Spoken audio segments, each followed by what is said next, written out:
The following program is being brought to you by Reign of Fire Radio, a media outreach arm of Reign of Fire Evangelical Ministries. Our commitment is to sponsor programs that will assist in living a Christian life and win others through teaching the finished work of Jesus Christ.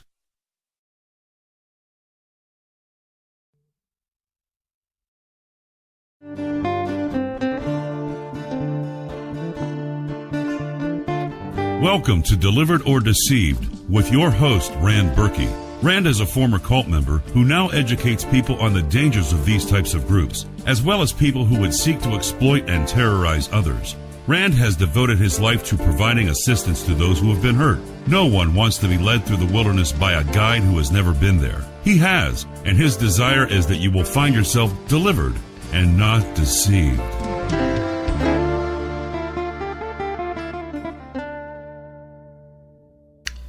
Good evening, ladies and gentlemen. My name is Rand Berkey, and welcome to Reign of Fire Christian Radio. As you had heard, it's media outreach arm of Reign of Fire Evangelical Ministries, and I'd like to share us on every broadcast one of the foundational scriptures for Reign of Fire Evangelical Ministries. In Luke 4:17 through 19, it states, "And Jesus was handed the book of the prophet Isaiah. And when he had opened the book, he found the place where it was written, 'The Spirit of the Lord is upon me, because he has anointed me to preach the gospel to the poor.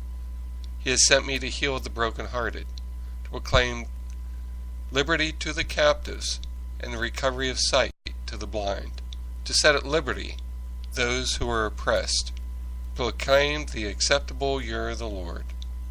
Christ is the message, and I'm only a bearer of the message." Well, ladies and gentlemen, we have come full circle from chapter 1. Now we are in chapter 12, on the road to reality. And I may date myself by doing this, by saying these things during this program, probably more at the end of it, but it is vital for us to understand what's going on in the world and how it relates to my story. So, without further ado, on the road to reality, chapter 12, Delivered from Deception.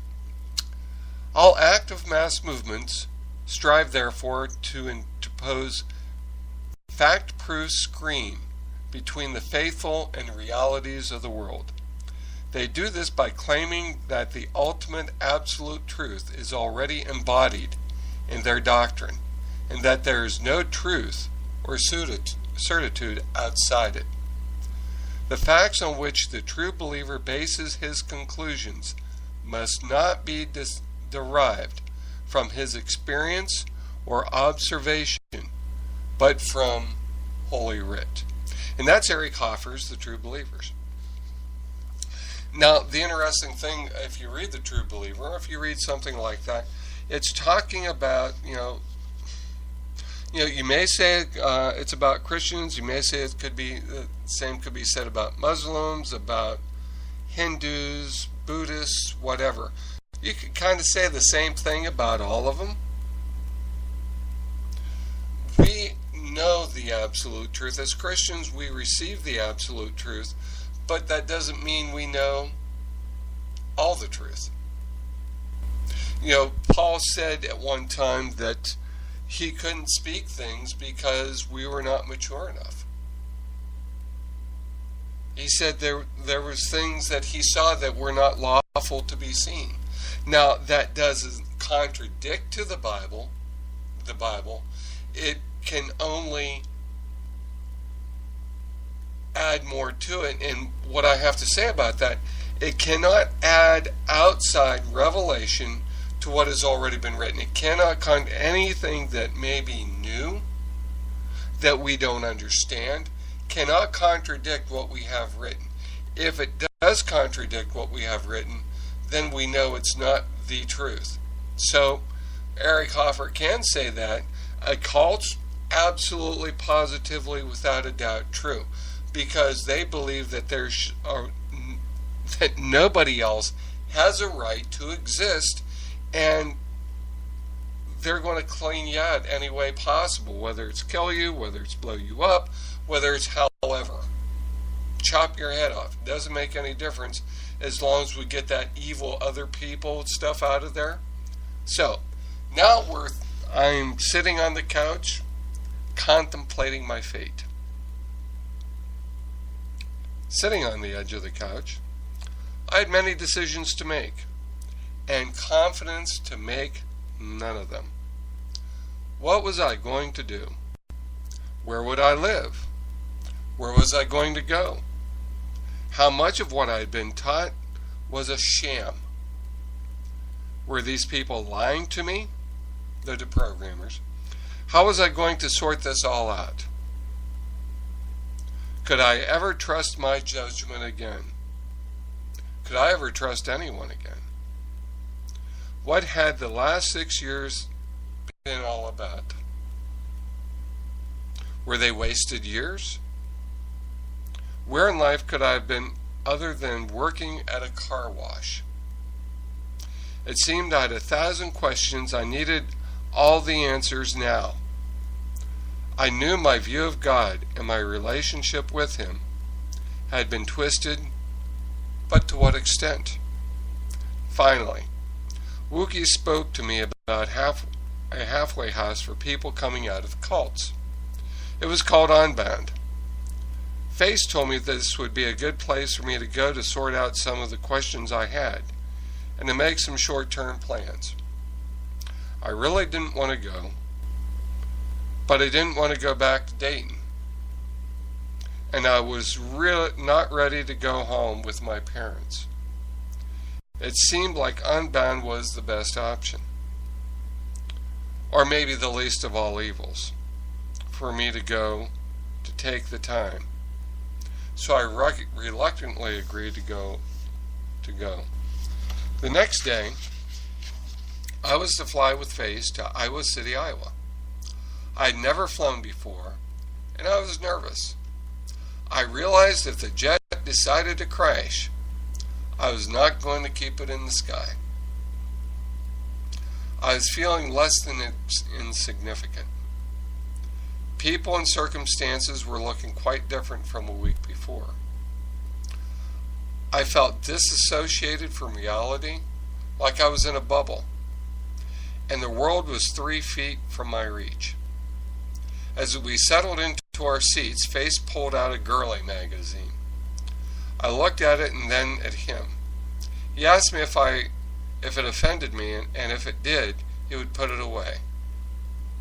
We were far from prudish in the way, and besides, who was I to judge his choice of reading material anyway? I said no and leaned my head against the window to watch the scenery. I actually enjoyed the flight. It was over too soon for me.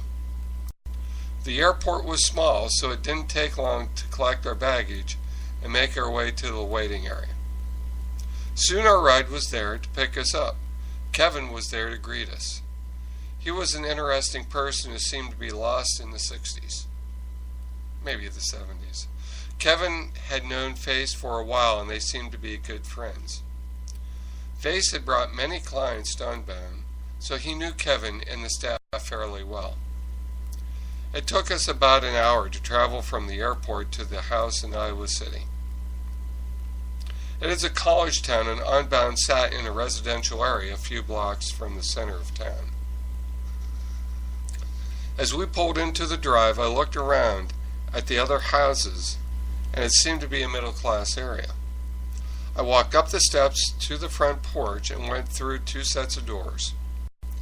Laid back was the only way to describe the house and the attitudes of the Unbound staff. We entered a sitting room area that doubled as a classroom where we would have sessions. To the right were double doors and opened into a TV room. There were tapes and tapes of information of all sorts of destructive groups on the shelves. The next room was the kitchen, and off the kitchen was an office and a bathroom. The bathroom was a unique place because of all sorts of cartoons and poems were hanging on the walls. There were sheets of paper on which we were encouraged to write our thoughts. It was like a continuous conversation that was added to by each person who had stayed at Unbound. Off the TV room was a stairway going up to the 2nd floor. At the top of the stairs, to the right was a library. On the left was a bedroom for the men, and straight ahead was a bedroom for the women.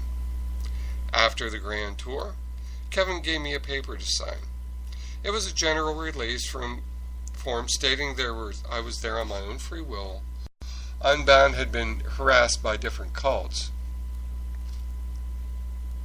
The members would look there for those people who had decided to leave their groups. The cults knew Unbound was a halfway house for former members. Sometimes the police had to be called in order to remove the people who were harassing the ex-members and their staff. Thankfully, nothing like this happened while I was there. I was introduced to the staff and a couple of clients who were there. One was leaving in a couple of days, and the other had been there for about a week. Her name was Lana. She had been a member of an Eastern mystic group for about 1.5 years called the Hare Krishnas. Face had worked with her just before he had worked with me. Lana became a fast friend to me while I was going through my rough times, as I was for her. After I was settled in, it was time for dinner. Face would be leaving the next morning to go on another case. The next day I said goodbye to him and sat down with the staff to discuss what sessions I'd like to take. The sessions would cover areas of interest to me were on a voluntary basis. One that really caught my eye was NLP, Neurolinguistics Programming. This course described how verbal and nonverbal communication could be used to manipulate people and how it is used in cultic situations. I took other courses, but by far this was the most important to me. I also spent hours in front of the TV viewing the contents of the VCR tapes. I was amazed at how many groups are similar to mine. I decided quite deliberately to leave the Bible alone for a while. I found that every time I picked up to read, all I could hear were the tapes of the way reaching the seemingly repay themselves in my head. I knew I needed a fresh start, and the Bible. I knew that I needed a fresh start with the Bible, and the only way to do this was to give the scriptures a rest for a while. I figured God loved me and I loved him. He would understand the need for a break. There is another reason as well. At different times, Kevin or one of the staff would get into a discussion with me over the way ideology. An argument would ensue, and I would continue to support the way's point of view. Why? Of course, if the way was wrong, then I had been wrong for almost 6 years. And how could I account for this? This would mean there were 6 years of wasted time that I could have been doing something more productive with my life.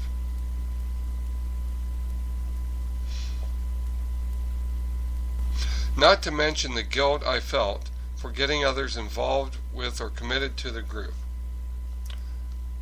I also took it as a personal attack because my life had been so wrapped up in the group. Within the group, at least, I had a way to define myself. Now I did not know who or what I was.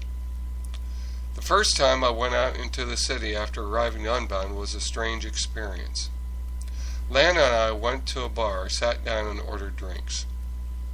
On one hand, I felt so free and relieved, not feeling I needed to talk with people at the bar about being involved with the way and recruiting them for the PFAL class,